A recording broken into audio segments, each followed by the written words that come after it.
Aristotle's doctrine of the mean holds that each virtue is defined as a mean state or middle state between two extreme vicious states, one vicious state of deficiency and one vicious state of excess. So the virtue is a mean between a deficient state and an excessive state. In Book 2, Chapter 2, we see Aristotle make an analogy to physical health, that excess and deficiency in exercise destroys physical health.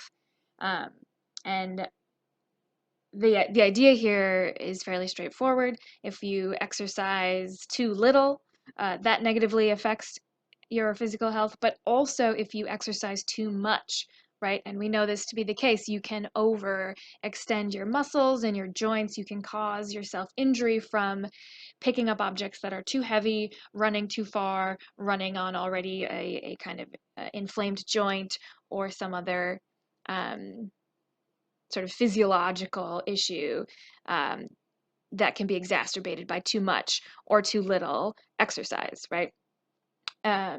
Aristotle is making the point that our moral states will be similar in structure. So we get this idea from Aristotle that moral virtue is about psychological health. And this is why emotions are so important in ethics.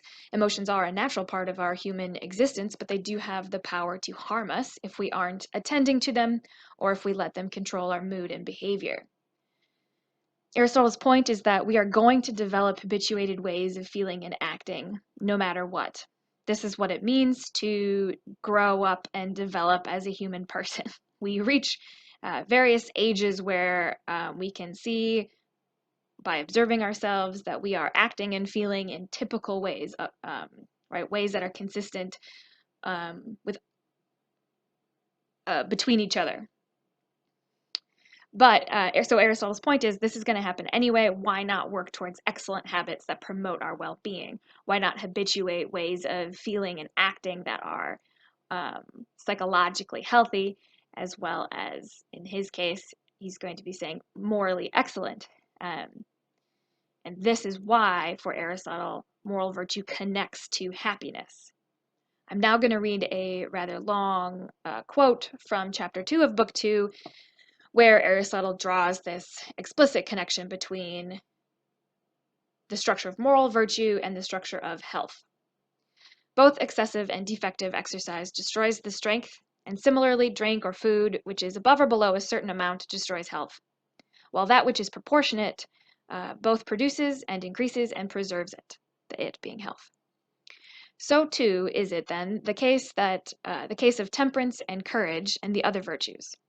For the man who flies from and fears everything and does not stand his ground against anything becomes a coward, and the man who fears nothing at all but goes to meet every danger becomes rash. And similarly, the man who indulges in every pleasure and abstains from none becomes self-indulgent, while the man who shuns every pleasure, as boors do, becomes in a way insensible. And insensible here does not mean unreasonable or irrational. Insensible here means insensitive. One who can no longer take pleasure in things, one who does not, who is not sensitive to the kinds of physical things that humans tend to enjoy. So temperance and courage then are destroyed by excess and defect, and they are preserved by the mean, end quote. Here are some examples of moral virtues and their corresponding vices.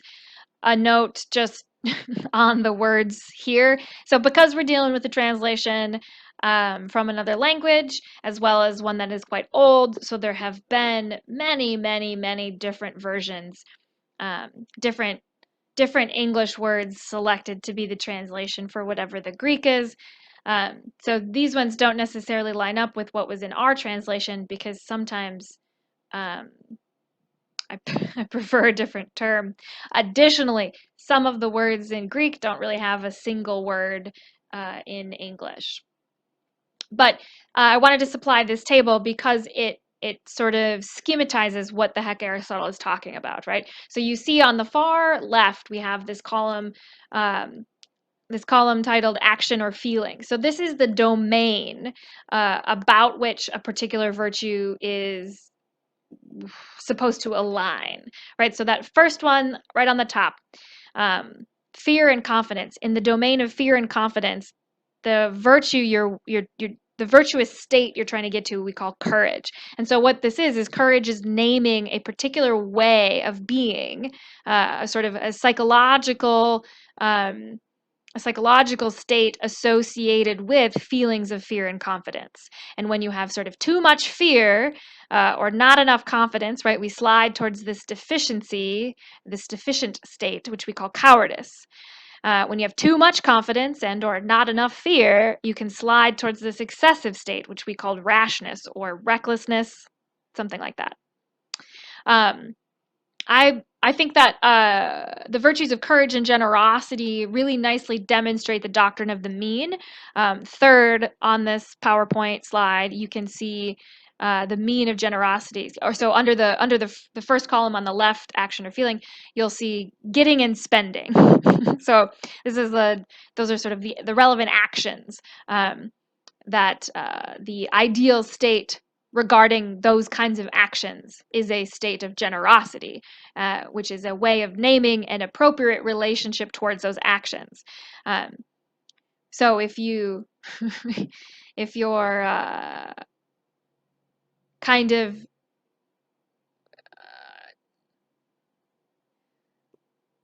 yeah, so right, so generosity is naming an ideal state with regards towards getting and spending. If you kind of lack the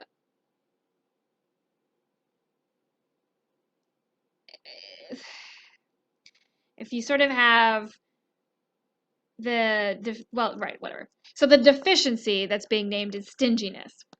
And so we can see that the stinginess here is really associated with this. I think that getting is supposed to be giving. My bad. Just stupid typo. But that stinginess is the name of the vice which we use to identify a deficiency with regard towards uh, like letting go of what you have, right? The idea of giving or spending something. If if you are stingy, this means that you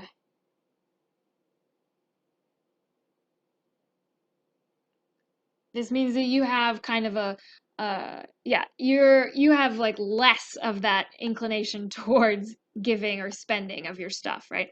Um, and the wastefulness is naming the excessive state of giving and spending too much, and potentially giving and spending what you don't have, um, which can be very harmful to yourself. So the point that Aristotle is trying to sort of highlight here is that we should understand with his doctrine of the mean, and I'm trying to highlight with these examples, is that is the mean is the goal.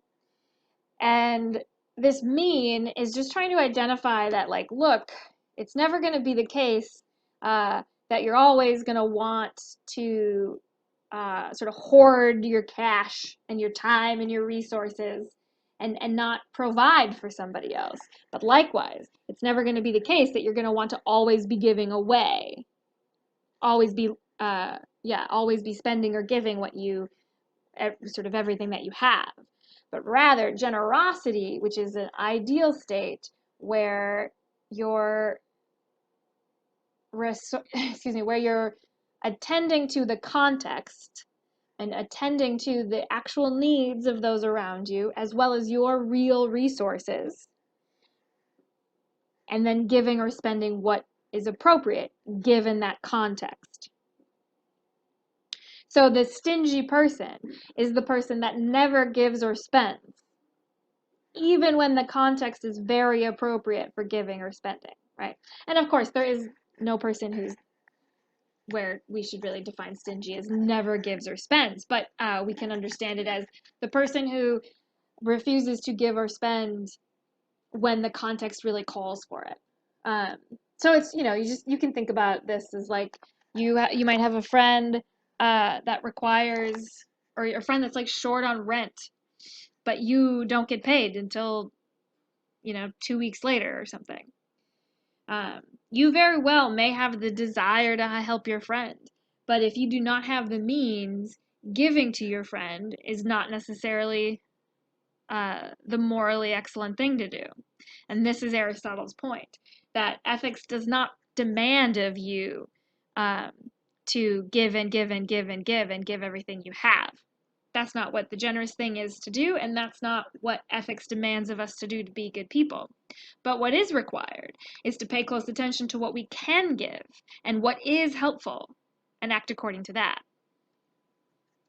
And then the virtues of patience and truthfulness, I think, nicely demonstrate this psychological health of moral virtue, or demonstrate moral virtue as a kind of psychological health.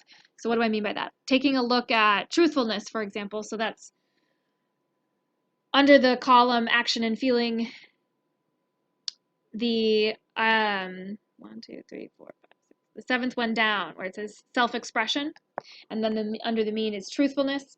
The deficiency of self-expression is understatement or mock modesty, and the excess of self-expression is boastfulness. But the mean, or the virtuous state, is truthfulness. So for Aristotle, and I think that this is helpful for all of us to consider, the point of truthfulness is not brutal honesty, it's not absolute honesty, it's not honesty in all cases and all times, no matter what, but it is about self-expression. It is about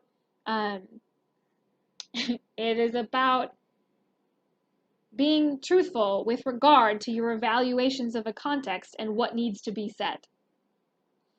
And that if we are too self-expressive, right, or we overexpress ourselves, we could maybe call this boastfulness. And, it might be that we don't like that word too much because it sounds like it means conceited or something, if you talk about what you think and who you are and what you're good at too much. But we all might think that you could overshare and it wouldn't be boasting, but it would be self-deprecating, or potentially just, sort of I can't remember what that little phrase is, but whatever, too much information kind of thing. So potentially maybe under the excess here, a better word would be oversharing or something like this. And likewise, a deficiency with regard to self-expression, right? The deficient vice associated with truthfulness. This is nice, right? You get both sort of understatement or mock modesty. So it could be simply leaving important information out, right? You are not saying what needs to be said, what the situation calls for. But it also names sort of when we refuse compliments, or generally can't speak towards what we're good at.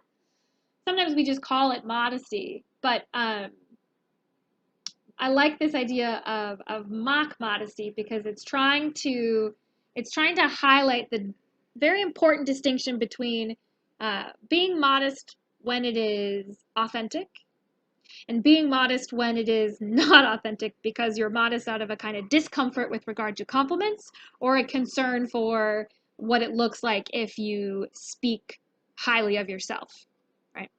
And so that's why I wanted to discuss truthfulness as a nice example of understanding Aristotle's moral virtue of psychological health, and generosity and courage as nice examples of